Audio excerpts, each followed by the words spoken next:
A passenger kicked a teen holding his infant brother. He forgot that the father was a powerful prosecutor. A passenger kicked the teen holding his infant brother, thinking no one would stop him. He didn't realize the father was a prosecutor, ready to turn the attack into instant legal justice. The moment the kick landed, the cabin's balance of power flipped. Subscribe if you believe arrogance collapses the instant true authority rises. The moment struck with no ceremony. A sharp boarding announcement crackled overhead as Evan Calder shifted his weight near the edge of Lane 7, his arms carefully cradling his sleeping infant brother, Noah, against his chest. The boy's tiny head nestled beneath Evan's chin, wrapped in a fleece hat far too warm for the dense, humid air inside Ravelin Port's main night terminal. The crowd around him swelled like a restless sea, men clutching luggage, others glancing at flickering monitors and a dozen different accents cutting through the low hum of diesel engines groaning just outside. Evan stayed close to the wall, his back pressed against cold cement, his body acting as a shield between the crowd and Noah. His breath came slow, controlled. He wasn't nervous, but his awareness was dialed high. Every motion, every voice, every sudden jostle meant something. In the absence of their father, Marcus Calder, who was hours away in another city and unreachable by phone, Evan had stepped into that invisible role. He didn't resent it, but he felt it in his spine, in his jaw, in the stiff way he stood. Across the lane, a man paced in tight, sharp turns. Well-dressed, clean shoes, black with tan lining, cashmere coat that brushed just below the waist, the kind of man who had never waited for anything in his life. Ronan Hale. Evan didn't know his name yet, but he didn't need to. Everything about the man broadcasted something Evan had learned to read without words: entitlement. It came through in his posture, in the deliberate way he bumped shoulders without apology, in how he snapped at the station clerk behind the glass when his ticket wasn't scanned fast enough. Ronan stopped mid-pace and looked across the terminal. His eyes settled on Evan, not curiously, not warmly, but with something closer to mild disdain, as if Evan's very presence disrupted the order of things. Evan met the look without reaction. A metal cart rattled nearby as a maintenance worker passed, breaking the gaze. Overhead, another muffled announcement warned that Route 11 was delayed due to road debris. The crowd groaned as one organism. A man in a red ball cap let out a frustrated curse under his breath. Someone else dropped a duffel bag with a loud thud, drawing brief attention before the crowd swallowed the sound. Evan adjusted his grip on Noah slightly, the baby stirring but not waking. He could feel the baby's breath against his collarbone, steady, rhythmic. One hand cupped the back of Noah's head protectively. There was a rhythm to holding him now, something learned over sleepless weeks and endless errands. One hand always free, one eye always watching. Ronan resumed pacing. Each step landed like punctuation. Tap, tap, tap. Then came the muttering. "Why is this place always packed like cattle stalls?" Ronan hissed to no one in particular, loud enough for nearby men to hear. He wasn't seeking conversation, only declaring superiority. "You'd think someone in this city knew how to run a terminal." Evan didn't flinch, but he noted it. Tone, volume, direction. This wasn't a man tired from travel. This was someone used to performance. Ronan's gaze landed back on him. "Seriously? Kids here now?" Evan tilted Noah slightly, creating a quiet visual wall between them. He didn't respond, but silence, used well, could be louder than any retort. And Ronan noticed. That silence, controlled, unreadable, itched at Ronan's nerves. His jaw clenched. One hand tucked itself into his coat pocket, fingers twitching. The pacing slowed. His voice dropped to a growl only those nearby could hear. "Some people just bring the whole nursery to the terminal now, huh?" Still no response from Evan. His thoughts were focused. Keep calm. Don't speak. Don't escalate. Don't give him a target larger than his own shadow. This wasn't about pride. It was about Noah. The baby stirred again, his legs shifting in the soft wrap tied around Evan's torso. Evan whispered into his brother's ear, a soft tune, just enough to soothe him. The kind of sound that didn't belong in a place like this, gentle, slow, real.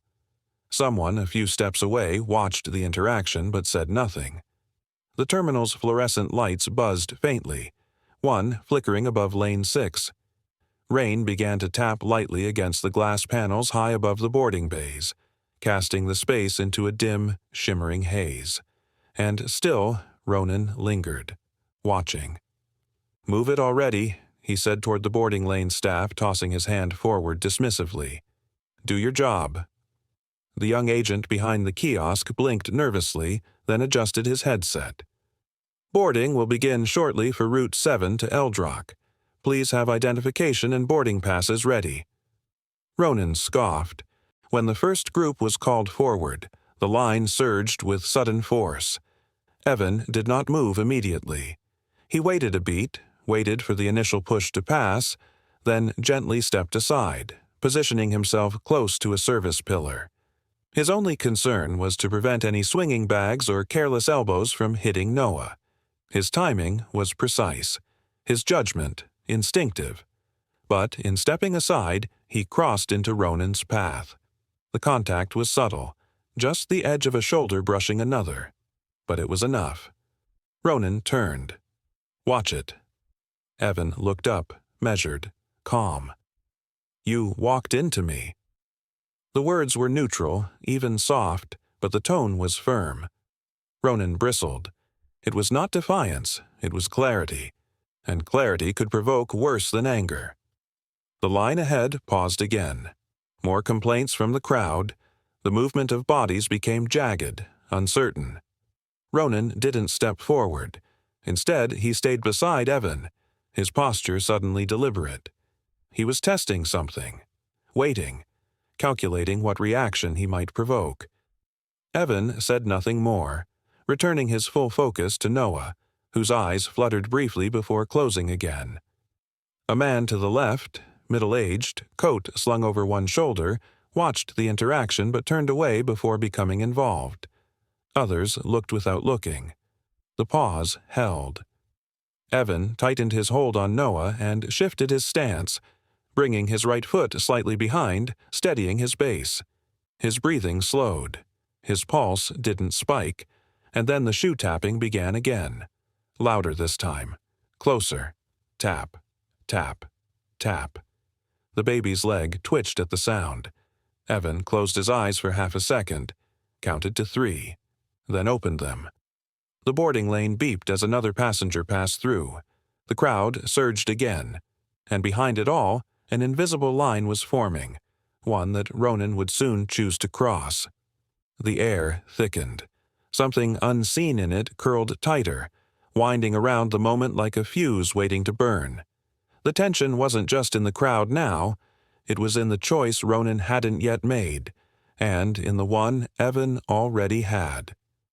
The night had not yet decided who it would test.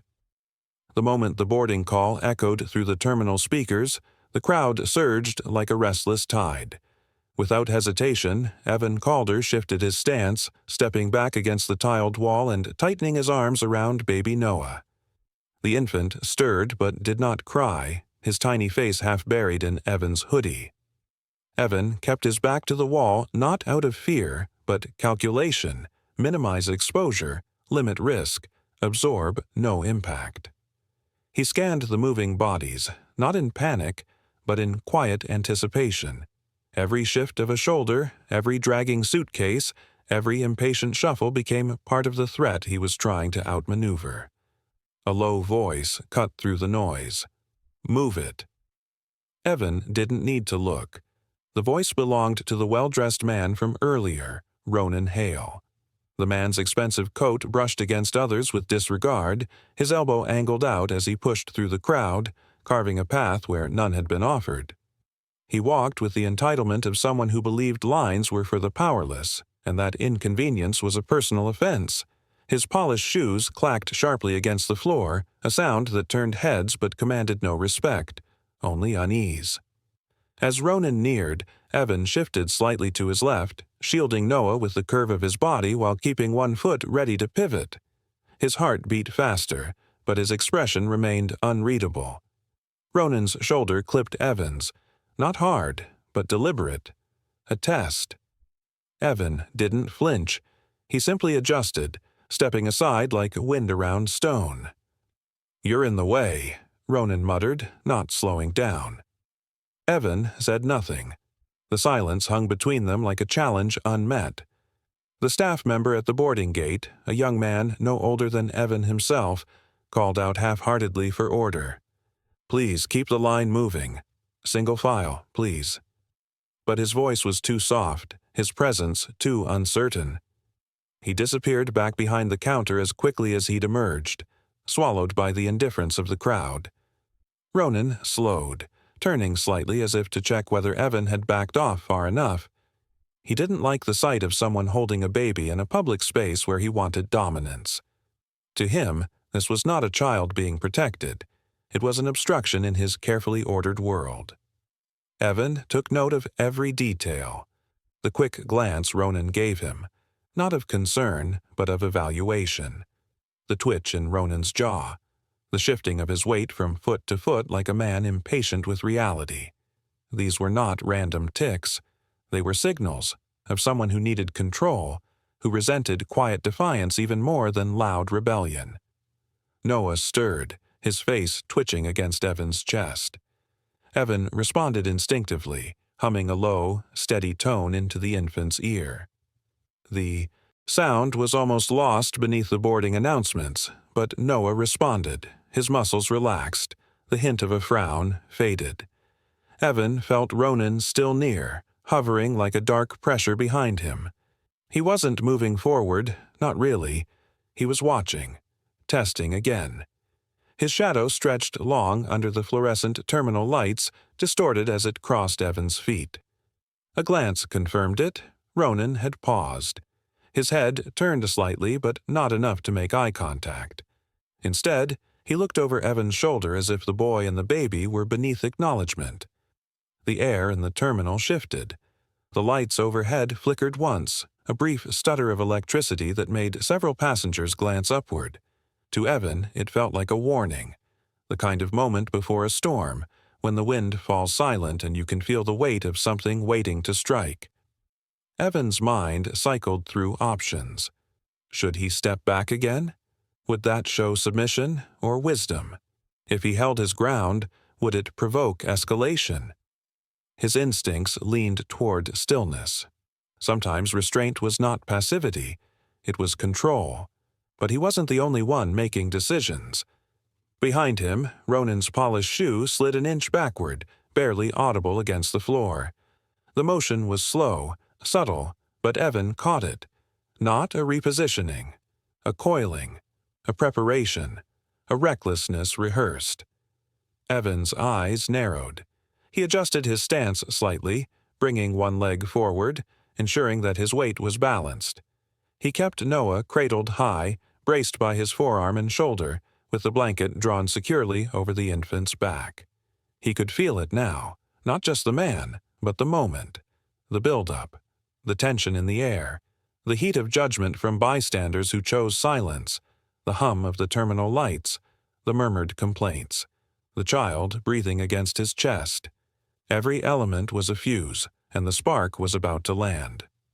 Across the boarding lane, a man in a blue jacket glanced up from his phone. His eyes met Evan's for the briefest moment, then darted away. No help, no warning, just a witness waiting to see who would fall. Ronan's foot twitched again, this time not backward but upward. A slight lift of the heel. His weight shifted to his other leg, the posture of someone readying a strike disguised as a stumble. Evan's jaw tightened. He said nothing, did nothing, showed nothing. But inside, he was already calculating the aftermath. Some conflicts announce themselves only seconds before they strike. The kick came without warning. A sharp thud struck Evan's lower leg just as he adjusted Noah's weight against his chest. The pain was immediate and jarring, a hot line of force traveling up his calf and into his knee. He staggered, nearly losing his balance, but reflexes born of responsibility took over. Evan twisted instinctively, shifting his left shoulder forward to cradle the infant tighter against his chest, making sure Noah's head didn't jerk or bump. Noah let out a piercing wail, his tiny face scrunching in startled confusion. The terminal seemed to stop. Conversations froze mid-sentence. The loudspeaker announcement about platform changes cut through silence that had suddenly turned brittle. Every eye around them was pulled toward the cry, not just from the baby, but from the unspoken question that now hung in the air. Evan's body burned with pain, but his mind locked onto one thing. Noah must stay safe. He didn't look at his leg. He didn't reach for support. Instead, he stepped backward slowly, putting space between himself and the man who had done it. Ronan Hale stood with his coat buttoned, his stance casual, but his eyes, those cold, assessing eyes, betrayed everything. His mouth curled upward, not into a smile but something crueler, a calculated smirk masked in plausible deniability. He raised a hand halfway, shrugging as though to say, "Oops." Evan said nothing. His arms tightened around Noah, who cried louder now, his small fists flailing. One of them struck Evan's collarbone, but he didn't flinch. From somewhere to the side, a man's voice rose. "Hey, what was that?" Another called out, "Security! Someone get security!" And yet, nobody moved. Ronan's voice sliced through the moment. "It was an accident," he said flatly, addressing no one and everyone at once. "He was in the way. I didn't see him." Evan still didn't speak. He looked directly at Ronan, not with rage, not with accusation, but with something steadier. A stare that neither challenged nor submitted. It was a warning dressed in silence. The people around them seemed to wait for a cue that never came. A few passengers glanced at each other, their faces stiff, unsure if they'd just witnessed an incident or an uncomfortable misunderstanding. The terminal staff behind the glass barrier exchanged uncertain looks, hands hovering near radios but doing nothing. Ronan took the silence as license. "You shouldn't be carrying a baby in a crowd like this," he said, brushing a speck of lint from his sleeve. "It's reckless." Evan took a slow breath, steadying the pain in his leg. His right foot was planted, but his left trembled slightly, the muscles tightening to keep from collapsing. Noah's cries had lost some volume, but not urgency. "Back off," someone finally muttered behind the crowd, but it came too late, too faint. Ronan had already turned his body toward Evan again, inching closer, his hands casually clasped behind him. There was no apology, only performance. Evan's thoughts sharpened. He noticed everything. The way Ronan's weight leaned slightly forward, the tension in his jaw, the way his right foot remained behind as if ready to shift. His coat smelled faintly of expensive cologne, something citrusy and layered, details that didn't matter and yet mattered. He didn't shout, he didn't protest, but he moved again, deliberately, drawing Noah even closer and angling his body so that any new strike would have to come through him first. Across the room, the flickering fluorescent lights added another layer of instability. They buzzed faintly overhead, echoing the static in Evan's ears. Time felt thick now, like honey, and the moment stretched impossibly long. "Are you going to say something?" Ronan asked, tilting his head. Evan met his eyes. "Not here." The words were quiet, controlled, but they landed with more weight than a yell could have. Ronan blinked once, confused. He'd expected fear or fury. He got neither. Behind Evan, one man began to record discreetly on his phone. Another whispered to his friend. Something had shifted. The silence was no longer passive, it had turned into attention. Judgment. A quiet courtroom of strangers beginning to form a verdict. Ronan felt it. He scoffed and looked away, but not before Evan saw the flicker of unease. The kind that seeps in when a man realizes he might have misread the script. Noah's sobs quieted to soft hiccups, his small face buried in Evan's sweater. Evan's leg still throbbed, but he barely registered it. He was cataloging this entire moment. Body language, tone, crowd reaction, every detail, every witness, every silence. This was no longer about pain. It was about what came next. The terminal staff finally approached, hesitantly, two men in plain uniforms walking toward them without urgency. One of them held a clipboard. The other had a radio clipped to his belt but didn't use it. Ronan saw them coming and straightened his shoulders, adopting an air of mild offense, as if he were the one wronged. Evan didn't move.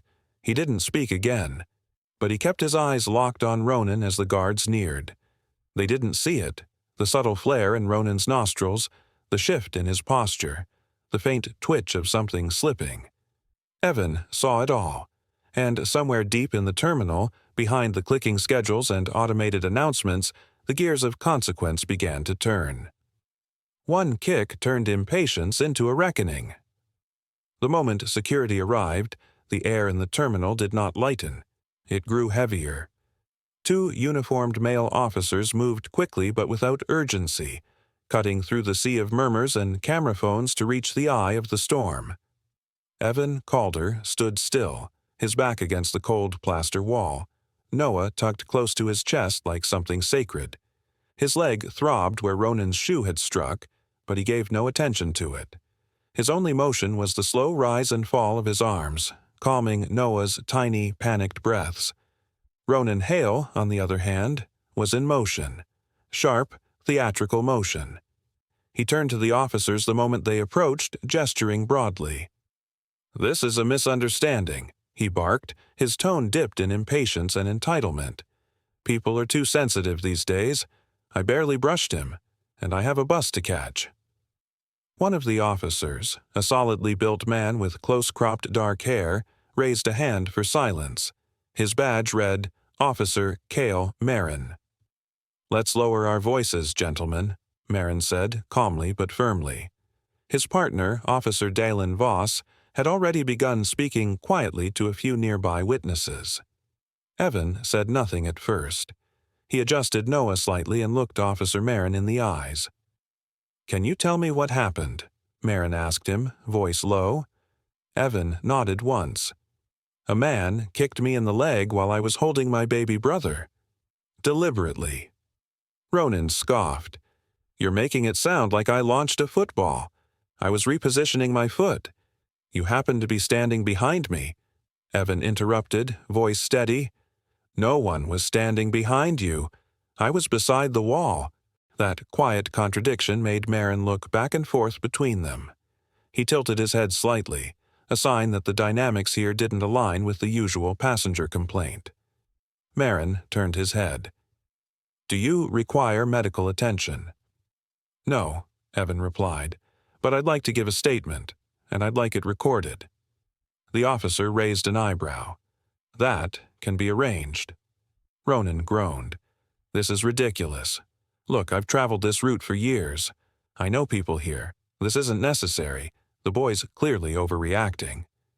But Evan's stillness unsettled more than shouting ever could. There was no flinch, no retaliation, only observation. It made Ronan seem louder, more erratic. As the small cluster grew into a larger circle of hushed bystanders, Marin gestured toward the side corridor. "Both of you, please. We'll sort this out privately." Evan nodded and began to walk, limping slightly. Every step he took was calculated. His body remained between Ronan and Noah. The path to the security office wasn't long, but it felt as though the hallway stretched with each breath.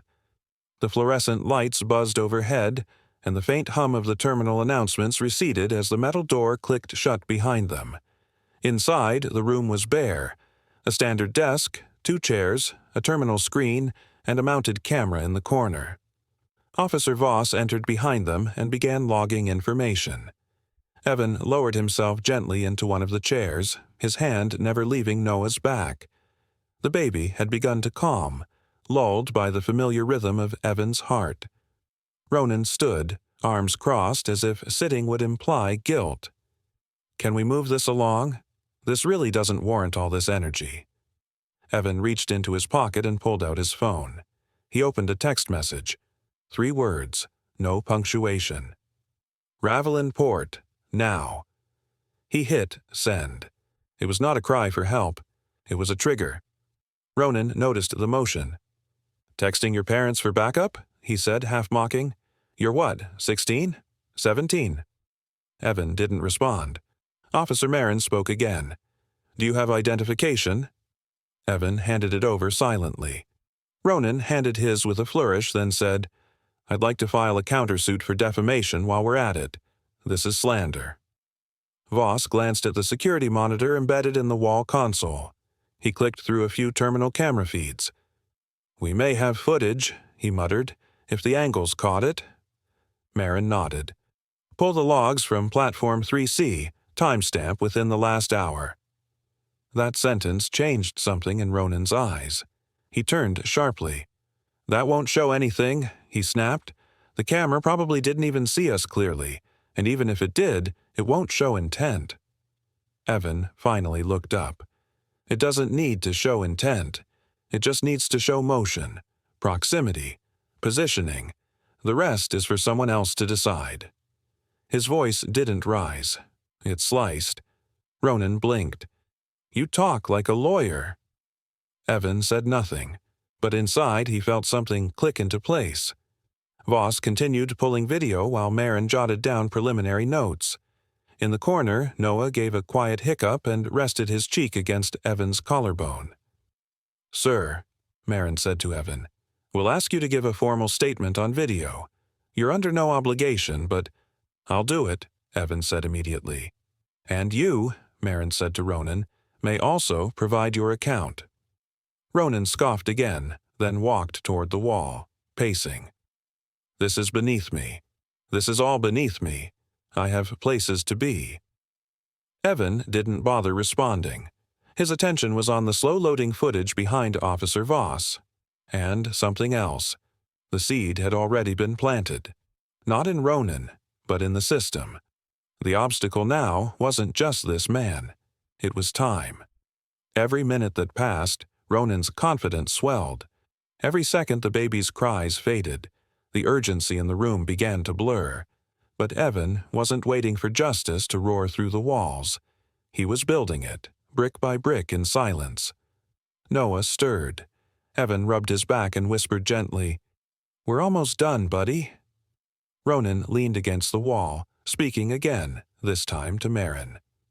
"Look, can't we just handle this quietly? You know how things are. One person gets offended, it turns into a circus. You seem reasonable. I know people in transit enforcement. I'm sure we can find an easier route." He said it with a grin, the kind that expected agreement.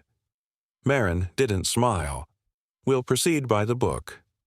Evan watched it all.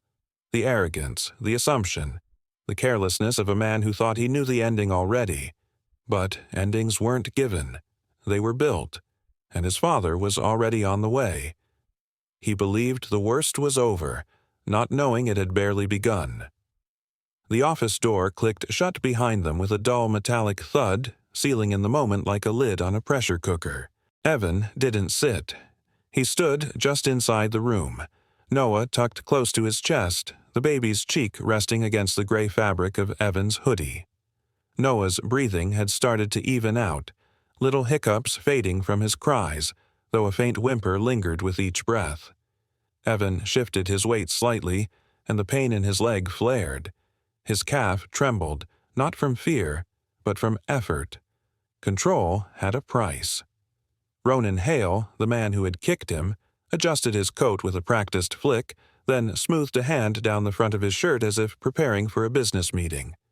He glanced around the room with mild contempt, taking in the stained carpet, the flickering overhead light, and the dented metal filing cabinet in the corner.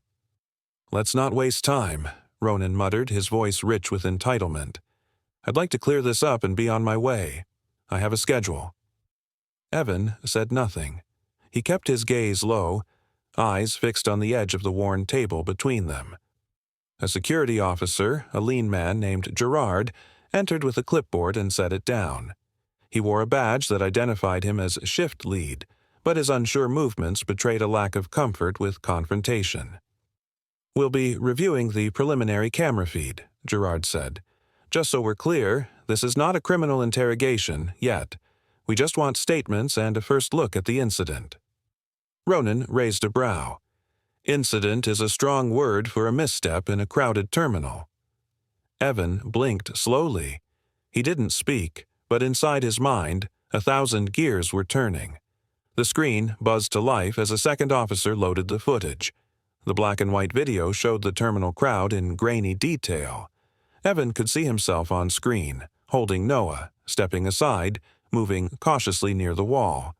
And then it happened. The moment Ronan's polished shoe jutted backward with calculated force and struck Evan's shin. Evan's on-screen body jolted, staggered, but held firm, never allowing Noah to shift dangerously.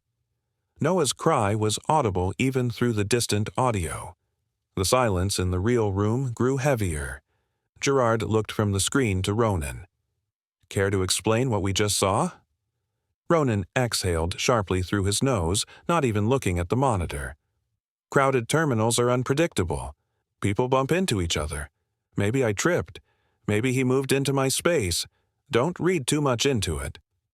Evan's voice, calm and steady, broke the room's silence.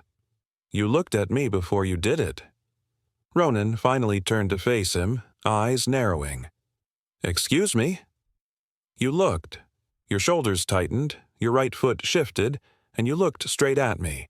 You knew exactly what you were doing."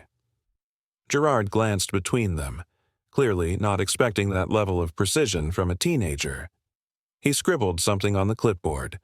Ronan scoffed and leaned back in the chair. "Look, I've been through this before. Things get exaggerated. People get dramatic. I have contacts who can make this kind of misunderstanding disappear." The moment hung in the air like poison.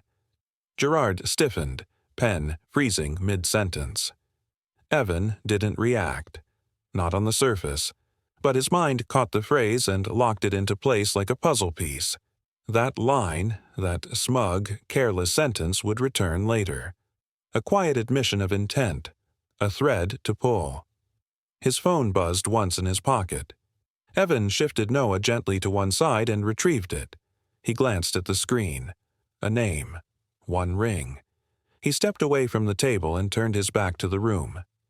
"Yeah," he said softly. There was a pause, and then Evan listened without interrupting. He gave no explanation, no questions, just quiet nods that only he could feel. When the call ended, he slipped the phone back into his pocket. His expression remained unchanged, unreadable. Ronan watched him now with a flicker of uncertainty. For the first time, the boy didn't seem shaken or timid. He seemed deliberate, calculated, like he knew something Ronan didn't. The terminal beyond the thin walls of the office continued its hum. Boarding calls, suitcase wheels, low announcements over the speakers. But in this room, time seemed to freeze. Gerard cleared his throat and stood straighter.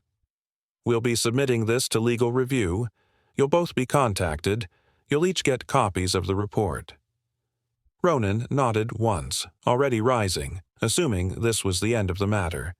But Evan didn't move. He adjusted Noah gently, tucking the infant's blanket tighter across his chest. Then he turned slightly and looked at Gerard.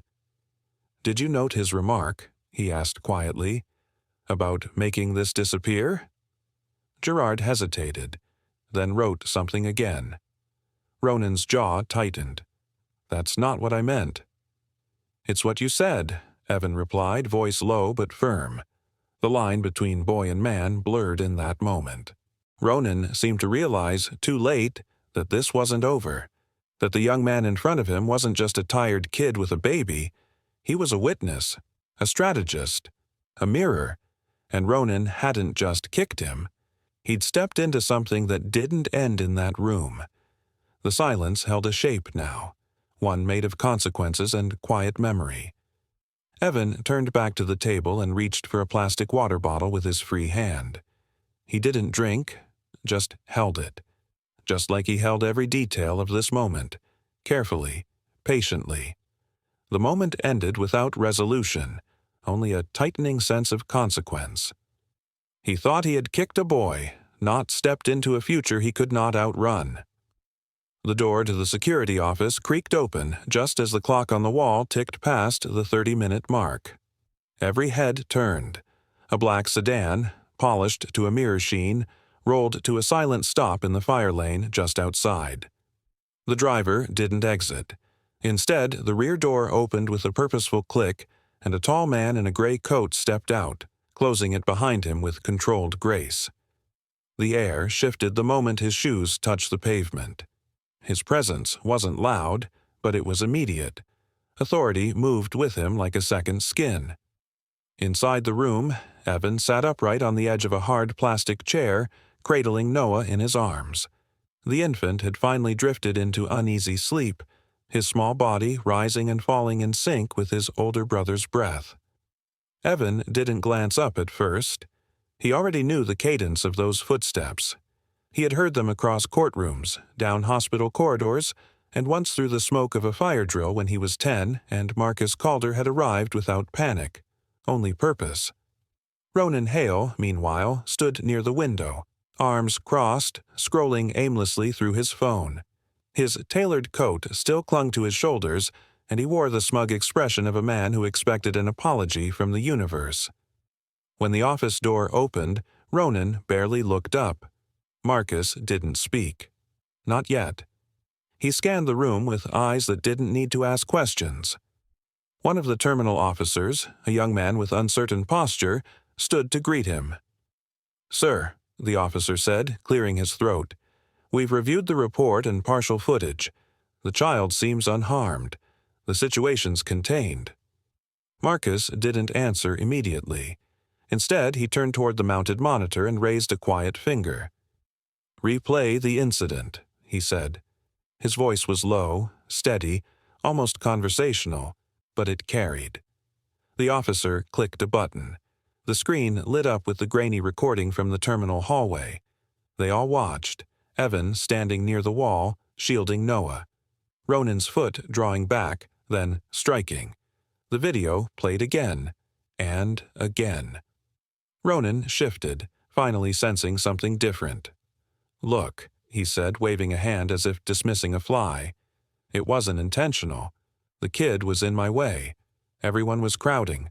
People overreacted." Marcus turned to face him fully now. "Your name?"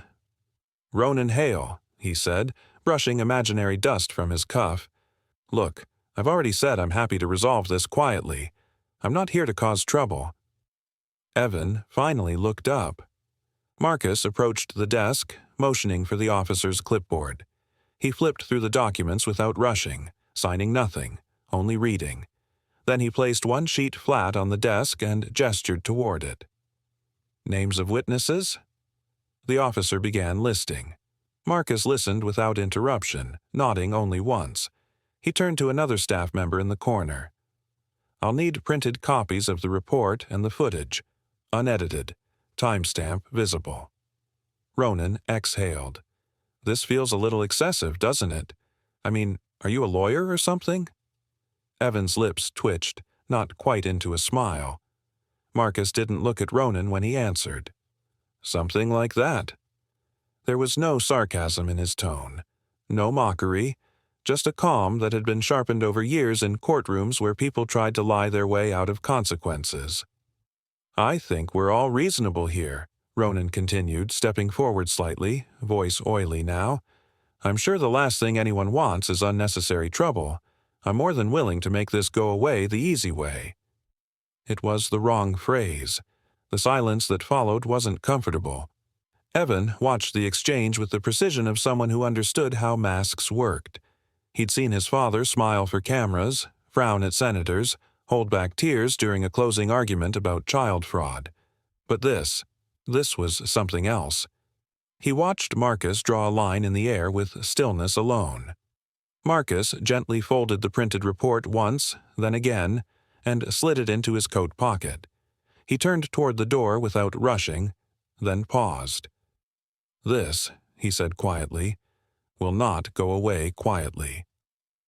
And in that moment, though no voice was raised and no threat spoken, something in the room stopped breathing.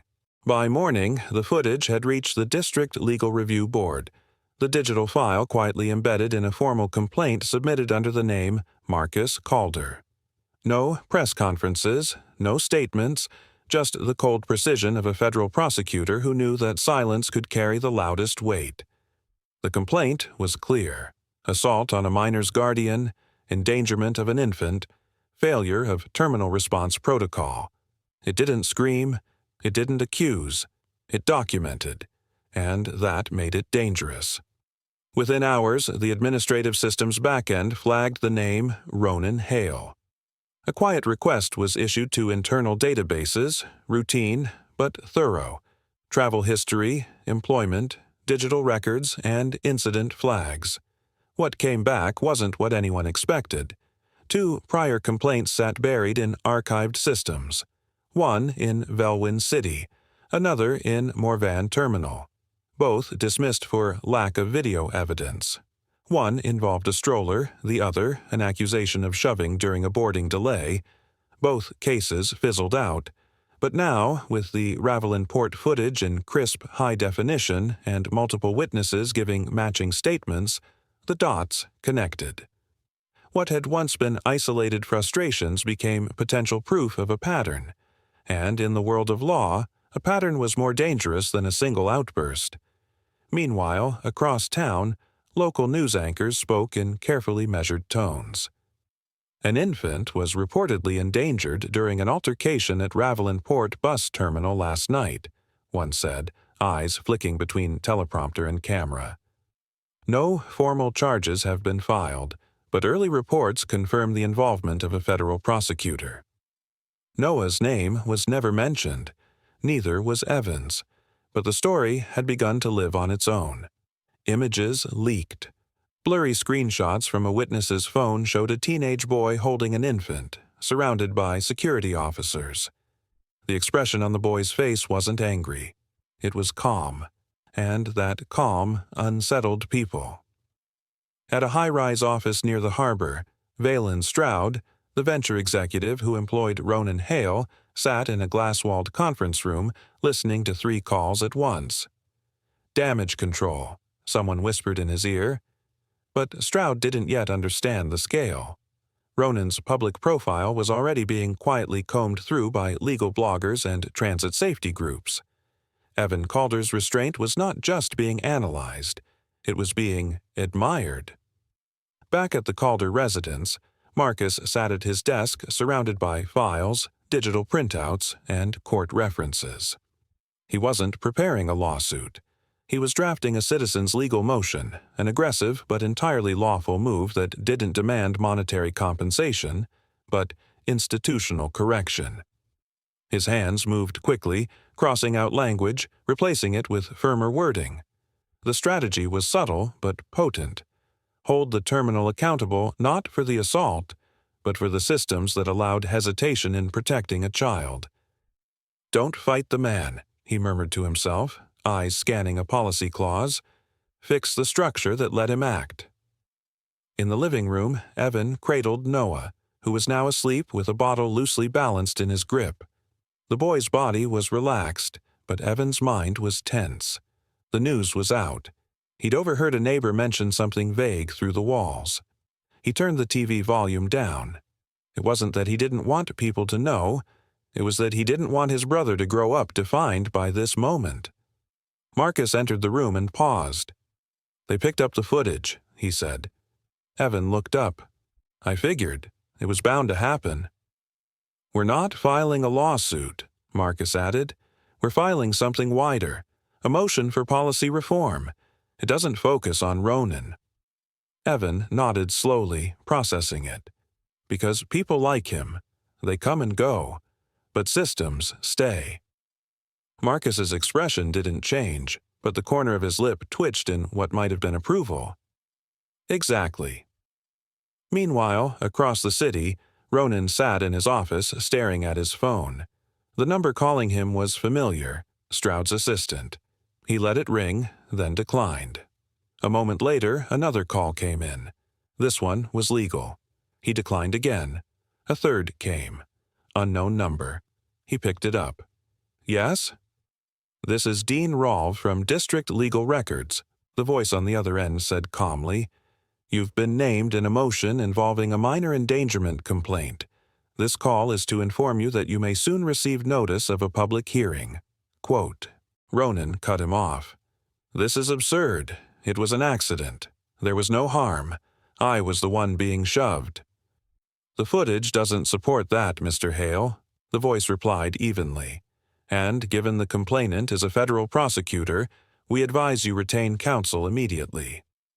The line clicked dead. Ronan stared at the phone, jaw tightening. He had kicked a boy holding a baby. That's all. In a crowded terminal.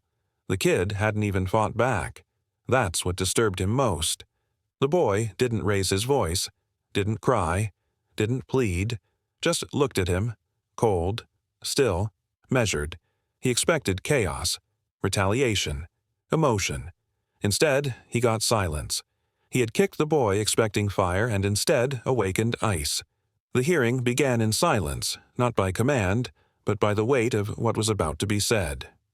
Inside the chamber of the Public Statutes Review Board, the air was cool and sterile.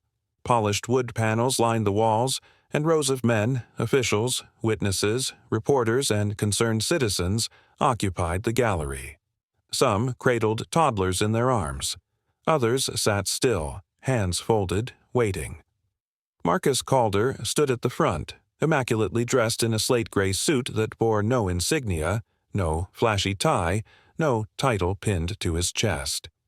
Only those who knew recognized the man who had dismantled banking fraud empires and exposed bribery rings that reached the capital.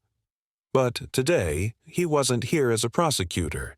He was here as a father. He placed 3 items on the panel desk with calm precision: a flash drive containing terminal footage, a thick file of witness statements, and a printed medical report.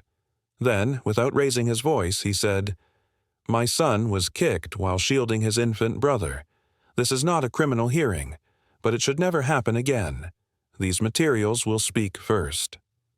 The panel nodded. A screen flickered to life. The footage played. It wasn't dramatic, no fight, no shouting. It showed Evan, silent, careful, holding Noah against his chest in the boarding lane. Then Ronan Hale's foot, suddenly and without provocation, striking Evan's leg.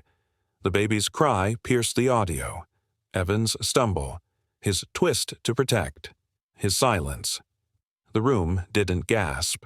It exhaled. Marcus didn't elaborate. He didn't point fingers or summarize. He simply stepped back from the podium and turned toward his son. Evan, he said quietly, if you're ready. Evan stood. He wasn't dressed in anything special, just a dark sweater, plain jeans. In his arms, Noah rested quietly, now 1-year-old, his small fingers curled near Evan's collar. The contrast was immediate, against legal formality. Here stood a teenage boy with an infant in his arms, and yet something about him drew the room's focus like a tide pulling shoreward. He didn't speak for several seconds. The silence was his. And when he did speak, it wasn't loud, but every syllable struck clean and clear. When I was kicked, Evan began, his voice steady, I didn't say anything. I didn't yell. I didn't hit back, not because I was scared, but because I was holding someone smaller than the moment, someone who couldn't speak yet, but still mattered. He looked directly at the panel. What happened to me wasn't just about pain. It was about how no one moved. No one stopped it. Not the staff. Not the people watching. It was like silence had more authority than responsibility. In the gallery, a man holding a toddler shifted in his seat, eyes downcast. Evan continued. When I protected Noah, I didn't know my father would come.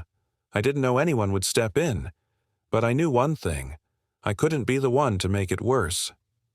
He adjusted Noah gently as the baby shifted. The man who kicked me? He didn't even flinch, because people like him are used to being unchallenged. He thought power was louder than truth. The panel members listened, pens stilled midair. Evan stepped closer to the edge of the speaking platform. "I'm not here for punishment. I'm here because I think something's broken. If a teenager with a baby can't count on help in a public terminal, then what are we even pretending to protect?" He paused, glanced down at Noah, then looked back up. "I'm asking you to make dignity non-negotiable for children. Not optional, not reactive, something that must be present, because I don't want another baby to cry in a place where adults only listen after the damage is done." The room was utterly still. Even the reporters stopped typing. Ronan Hale's legal representative, a sharp-suited man named Trent Maller, stood from the defense table, clearing his throat. "We are prepared to offer a private settlement, an amount substantial enough to resolve—" "No," Marcus interrupted, still without raising his voice. Trent blinked. "Mr. Calder." Marcus turned, voice even. "You can't buy silence from someone who already spoke the truth." The passenger smirked, confident his act would go unchallenged, unaware that every movement, every witness, and every second had already been anticipated by a father trained to enforce accountability. If you believe cruelty under privilege always folds when strategy meets unstoppable authority, hit subscribe now, because justice never hesitates. The gavel dropped in a sharp, deliberate motion, echoing off the courtroom walls like the punctuation mark to a long, breathless sentence. The panel's ruling wasn't just decisive, it was transformative. Effective immediately, all public transport terminals across the state were ordered to implement mandatory response teams for incidents involving minors. These weren't theoretical suggestions or vague promises, they were enforceable mandates. Each terminal was now legally bound to employ trained de-escalation personnel and to preserve all related surveillance footage for a minimum of 30 days. For Marcus Calder, who stood silently beside his son, it was a victory won not with force, but with restraint. For Evan, still holding his infant brother Noah in his arms, it was the confirmation that his silence had spoken louder than any outburst could. Ronan Hale stood a few seats away, stiff in a navy suit that now looked like armor cracked from the inside.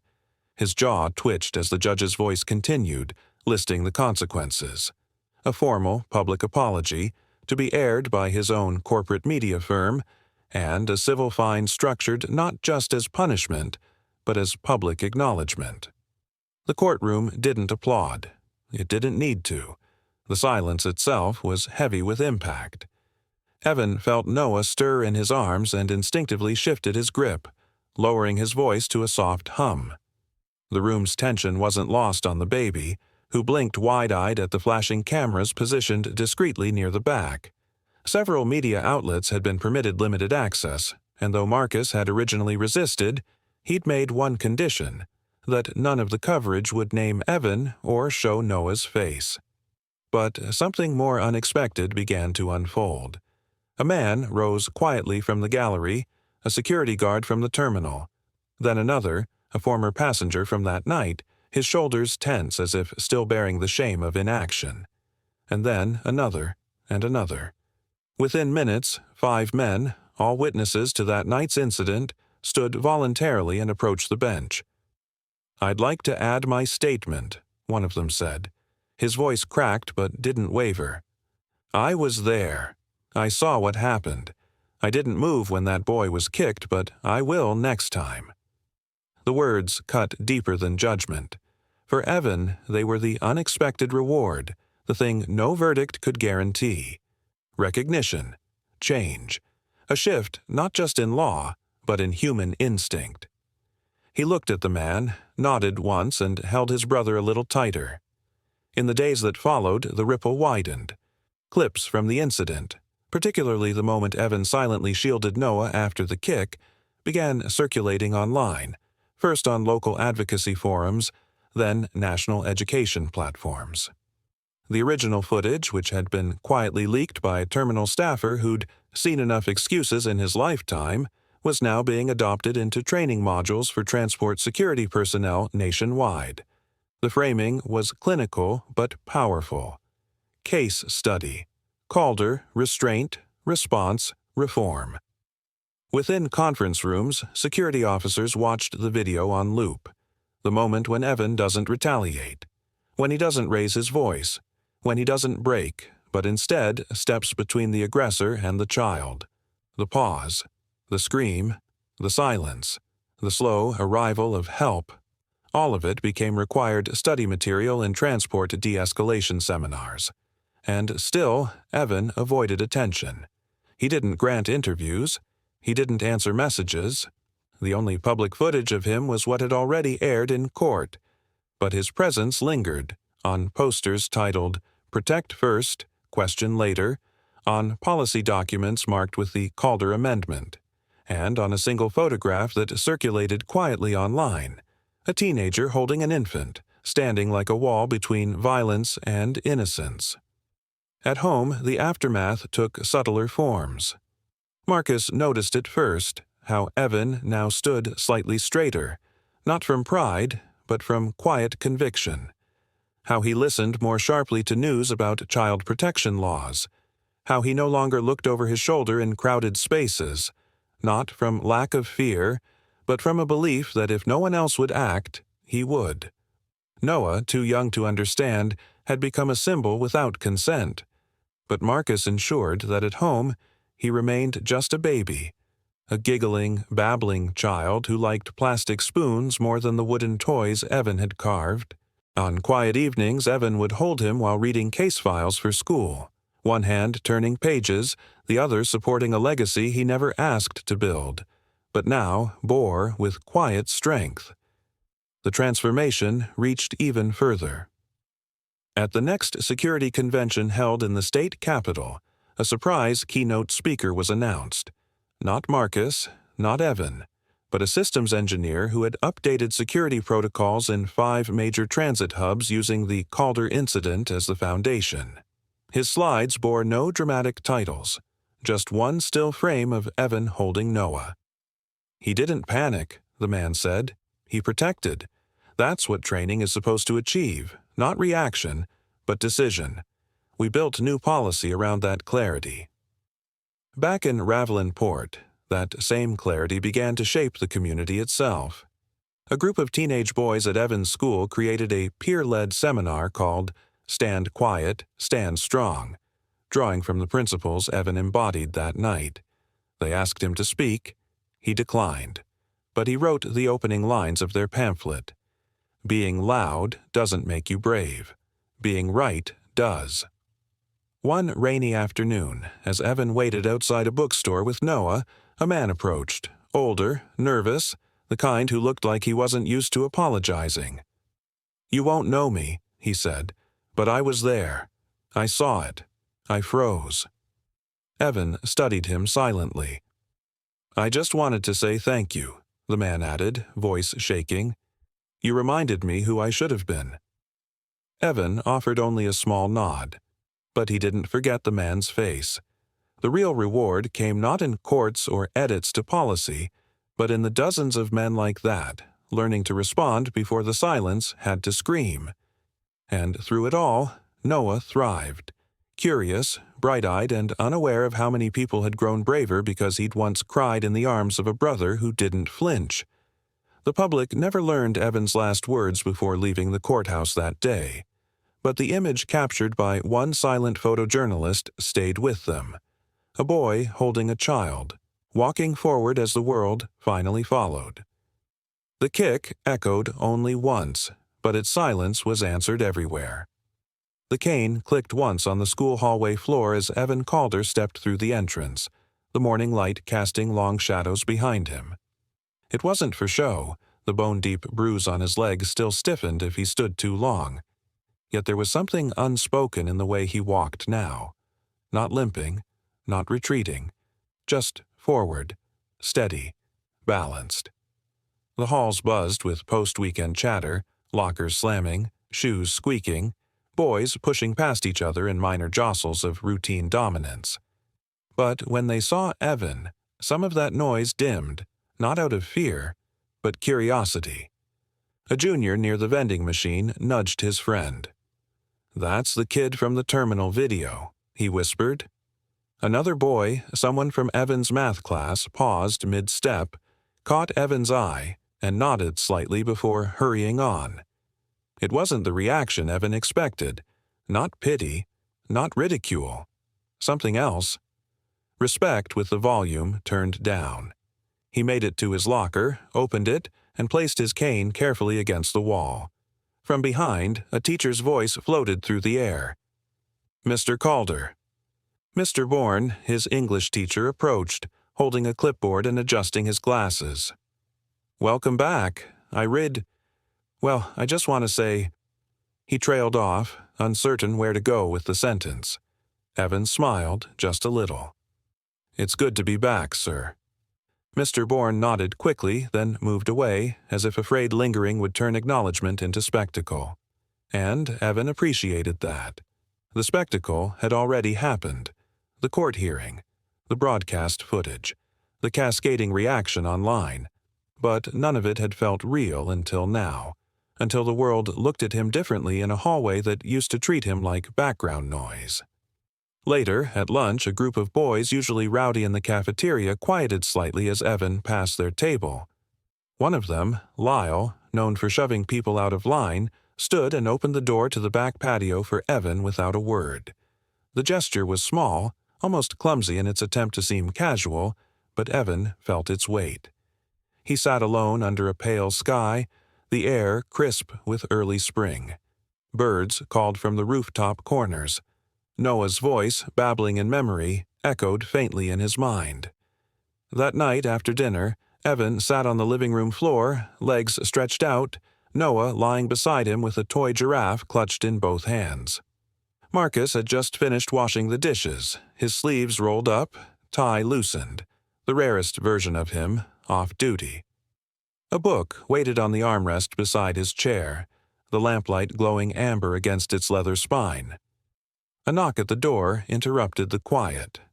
Marcus opened it and returned with a small package, no label, just Evan's name in careful script. Evan opened it with steady hands. Inside, folded with precision, was a letter. He read it in silence. "I was there that night. I didn't speak. I didn't move. I froze while someone hurt a child and another boy stood taller than anyone else. I'm sorry. I don't deserve your forgiveness.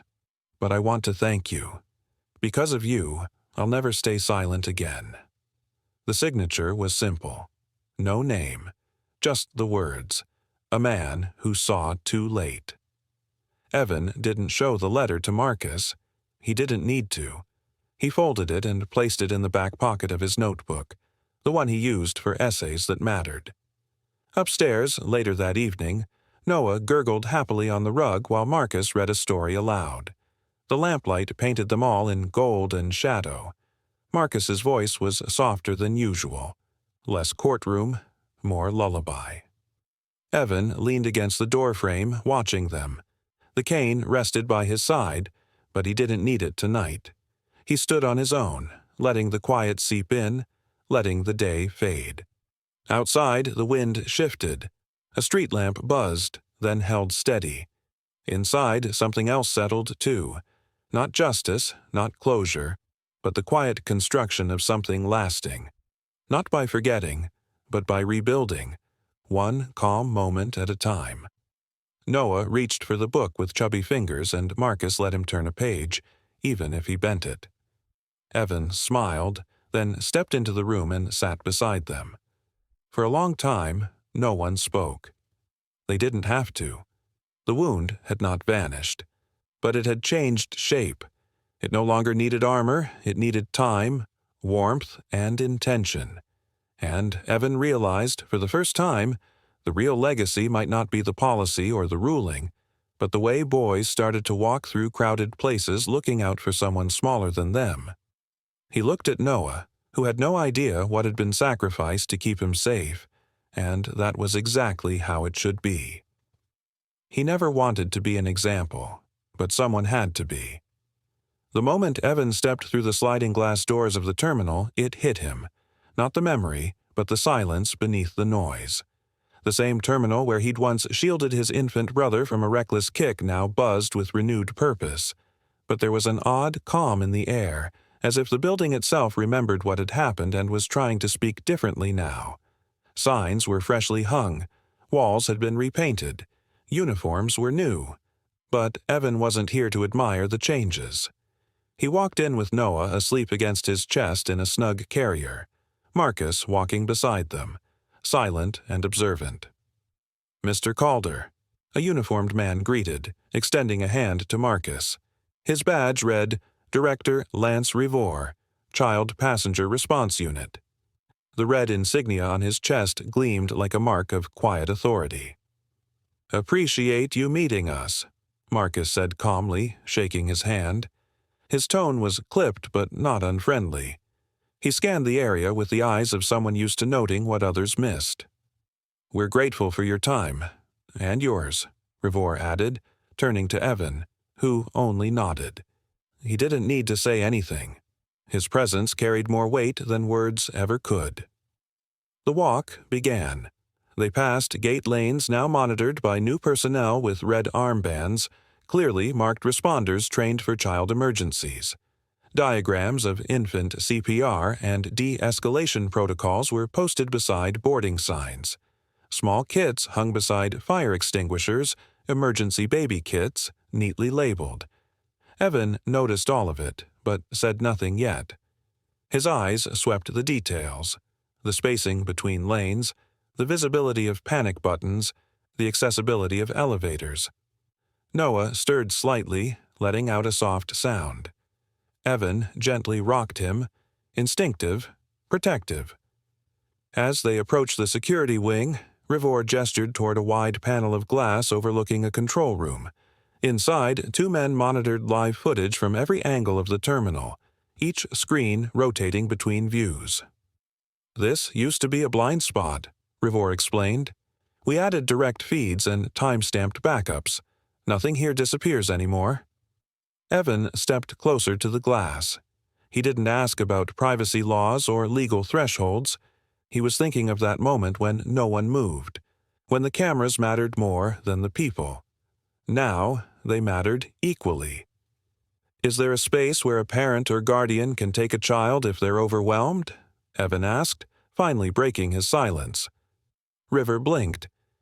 "We have restrooms and a nursing nook near the food court, but not a separate quiet room. Not yet." "You should," Evan replied. "A room where a person can sit with a crying baby or just breathe after something happens.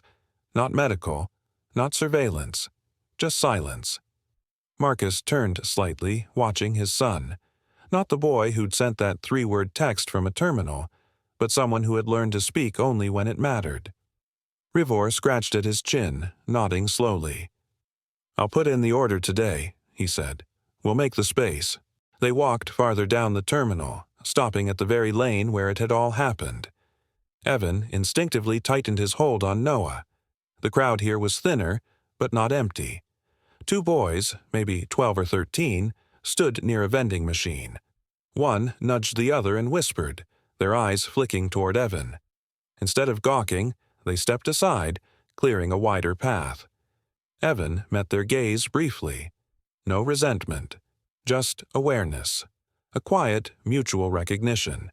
They'd heard the story. "People remember differently now," Marcus said under his breath, not looking at anyone in particular.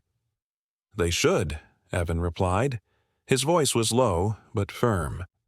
The final part of the tour led them to the manager's office, where reports and architectural renderings lined the table. One folder bore the initials CPRU, Child Passenger Response Unit. Evan leafed through it silently. Everything was neat, orderly, but something caught his eye, an older file tucked beneath the new ones. It was the original incident report, the timestamp, the witness list, the first chaotic retelling before clarity arrived. Evan placed the folder back without a word. "I assume the man resigned?" Marcus asked, his voice soft but surgical. "Ronan Hale?" "Yes. Internal ethics review brought up previous behavior.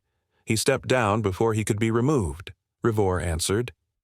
Evan didn't react. Not even a flicker. The name no longer mattered. What mattered was that someone else might be protected before harm came. That was the shift. As they prepared to leave, a reporter hovered near the exit, hoping for a quote or a picture. Marcus shook his head slightly. "Not today," he said. The reporter backed off. Back at the entrance, Rivor extended a final handshake. "Thank you for what you endured and what you built after." Evan shifted Noah's weight and nodded once more. Marcus opened the door, letting his sons pass through first. Outside, the air was cool and bright. The wind smelled of sea salt. Evan looked down at Noah, now fully awake, wide-eyed and curious about the world.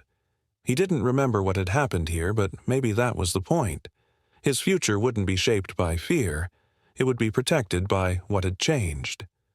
Marcus spoke as they walked to the car, his voice steady. "We'll keep watching." Evan answered without turning. "So will they." They drove away without fanfare. No ceremony, no applause. But in a back office deep inside the terminal, a sticky note now rested above a new architectural plan. 3 words scribbled in clean black ink.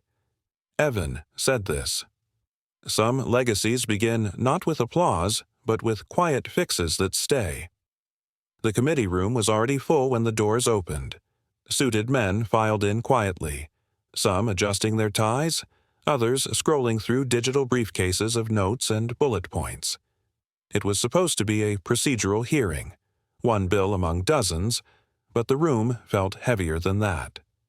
The name on the docket wasn't a number. It wasn't abstract. It was personal. The Calder Clause.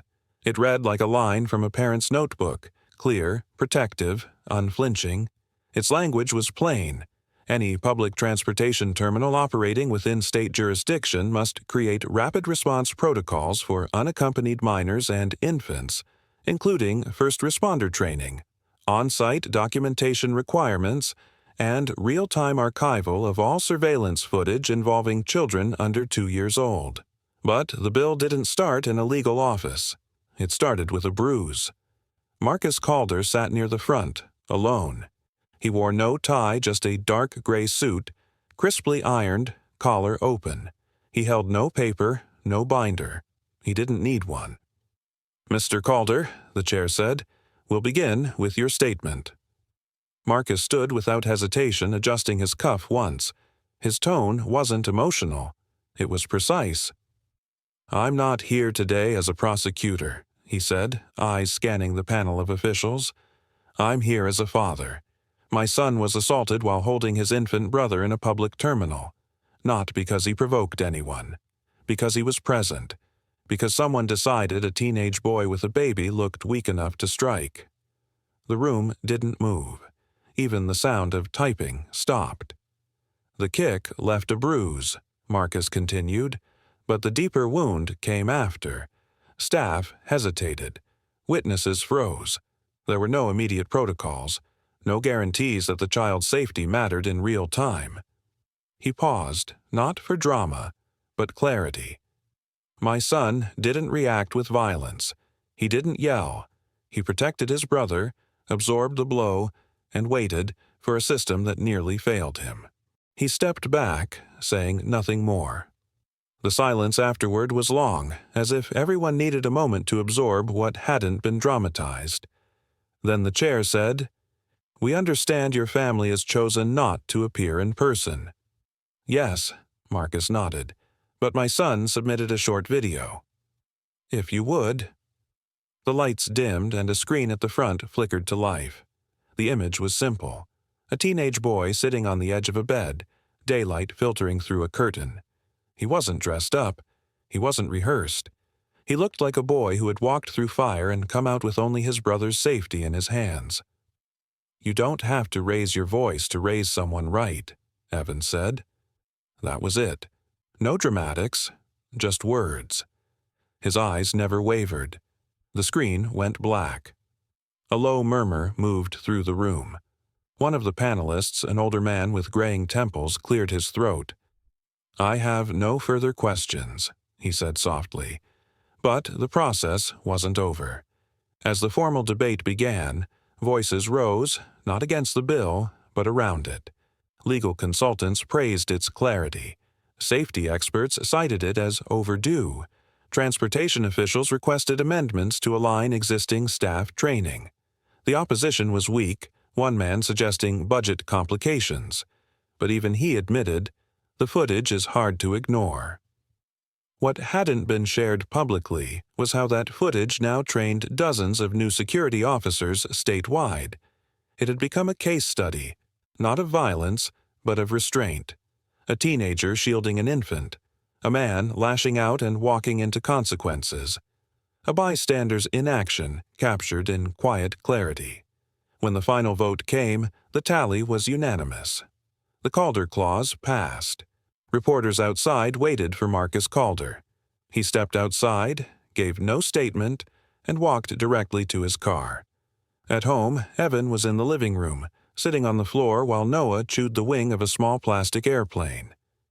"It passed?" Evan asked without looking up. "It did," Marcus said. He placed a hand on Evan's shoulder, nothing more. In the kitchen, a phone buzzed with messages. TV anchors said the bill could inspire similar reforms nationwide. Legal experts predicted ripple effects in other transport hubs. But in that house, none of it mattered more than the sound of Noah's laughter as he spun in slow circles on the carpet. He was safe. That was enough. And somewhere in the legislature's official record, tucked between formal clauses and policy codes, sat a quote from a teenage boy that had anchored the vote. You don't have to raise your voice to raise someone right. Because sometimes the law doesn't begin with outrage. It begins with restraint, with quiet choices made in loud moments, and with a family that chose not just to react but to reshape the system that failed them. Some victories are written in law, but felt only at home. The wind outside the renovated Ravelinport terminal cut sharp against Evan Calder's jacket, but he didn't flinch. He stood still, his eyes fixed on the steady stream of travelers bustling past the glowing glass entrance. The sky overhead was slate-colored and motionless, as if holding its breath. Evan's right hand rested lightly on the strap of the baby carrier across his chest.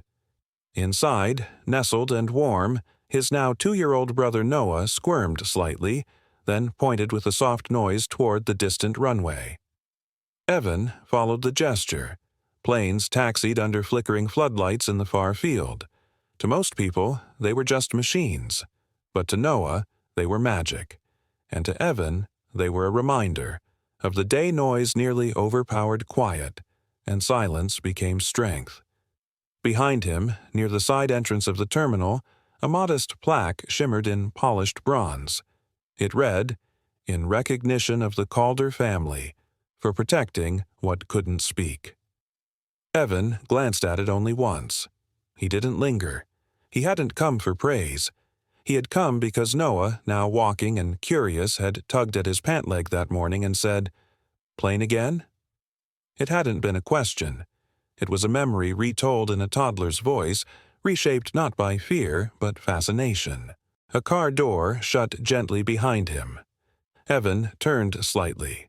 His father, Marcus Calder, stepped into view, dressed in a clean gray coat, shoulders squared against the wind. No security, no entourage, just a man carrying something wrapped in brown paper, edges crisp and neat. He didn't speak at first. He didn't have to. Marcus approached, his steps firm, and stopped just short of the plaque. His eyes flicked toward it, then back to his son's. He extended the package without a word. Evan took it, holding it carefully with one hand while steadying Noah with the other.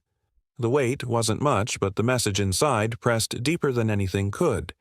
He pulled at the paper seam slowly until the frame revealed itself. Oak edges, matte finish, a single black and white photograph centered inside. It showed the exact moment, Evan shielding Noah at the terminal a year ago, the infant clutched against his chest. Evan's posture not fearful, but protective. The image wasn't from a camera crew. It was a still pulled from security footage. No spotlight, just truth. Evan stared at it. No quotes, no captions, just the moment. Marcus studied his son's reaction. He didn't offer an explanation. "For your room," was all he said, his voice quiet but grounded. Then he glanced at Noah, who had shifted now, craning his neck to look toward the runway again. "I remember that night," Marcus said after a pause. "You didn't say anything then, either." Evan gave a small smile, eyes still on the photo. "I didn't need to." They stood there, 2 men and a child, the wind softening as the last boarding call echoed faintly from inside.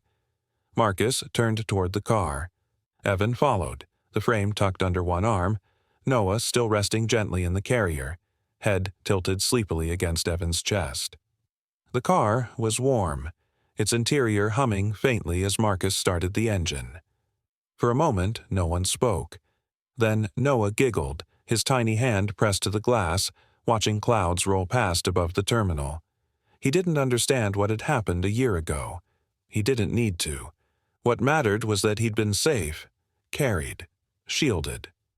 Evan leaned back in the seat, letting his legs stretch out fully for the first time since the injury. The bruise was long gone, but today, for reasons he couldn't quite explain, the tension in the muscle had finally eased. Outside, the world continued its noisy rush, horns, flight calls, footsteps over pavement. People hurried past plaques they never read, brushed shoulders without meaning to, lived stories they would never explain. But in one quiet back seat, a teenager leaned gently against the window, one hand around a child, the other around a frame that didn't shout. And above them, the sky didn't move, but it stayed. Constant, wide, patient. He wasn't a hero because he reacted. He was a hero because he didn't. Seconds later, the father acted, freezing the passenger in disbelief and ensuring the teen and infant were safe. The cabin watched as authority and precision enforced consequences instantly.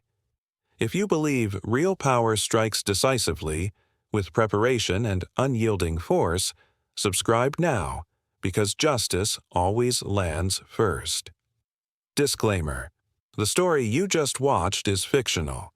It highlights abuse, racism, and the consequences of underestimating others based on prejudice. Its purpose is to raise awareness, inspire empathy, and encourage reflection on justice, accountability, and the protection of the vulnerable.